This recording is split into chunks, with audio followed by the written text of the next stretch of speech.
On a eu cet été, Pierrick Pomelet, vous avez dû le voir, hein, en Australie, dans un grand quotidien financier en Australie, des déclarations attribuées au chef de l'État, Emmanuel Macron, en substance, qui proposait de vendre à l'Australie 4 sous-marins fabriqués à Cherbourg, des sous-marins donc diesel, qui permettaient au pays de combler son trou capacitaire en attendant ses futurs sous-marins.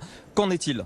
Voilà, donc je redis ce que j'ai dit, il est sage d'attendre. Vous savez, il y a énormément de confidentialité. D'ailleurs, on l'a vu au moment de l'annonce AUKUS. Ce que discutent ensemble les Américains, les Britanniques et les Australiens est sous accord de confidentialité extrêmement important. Je pense vraiment qu'il est sage d'attendre que ces nations, et l'Australie en particulier, s'expriment pour savoir quel sera son besoin et ses besoins capacitaires dans les années à venir. Un dernier mot sur l'Australie, Pierrick Pomelet. Est-ce que vous avez envie de retravailler avec l'Australie? Vous avez été trahi de manière violente.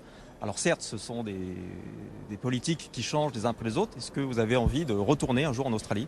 Alors je pense, Jean-Baptiste, que votre question s'adresse à la capacité sous-marine, parce qu'en fait, nous reconnaissons qu'il y a eu un réchauffement des relations diplomatiques entre la France et l'Australie, et les besoins australiens vont bien au-delà d'une simple flotte de sous-marins, pour lequel, comme je le rappelle, ils travaillent avec les Américains et les Britanniques pour définir leurs besoins. Mais l'industrie navale ici représentée à Euronaval, avec d'ailleurs un pavillon australien qui est venu, a beaucoup d'autres opportunités à faire valoir, et je ne doute pas qu'entre l'Australie et la France, il y aura des projets. Un des thèmes phares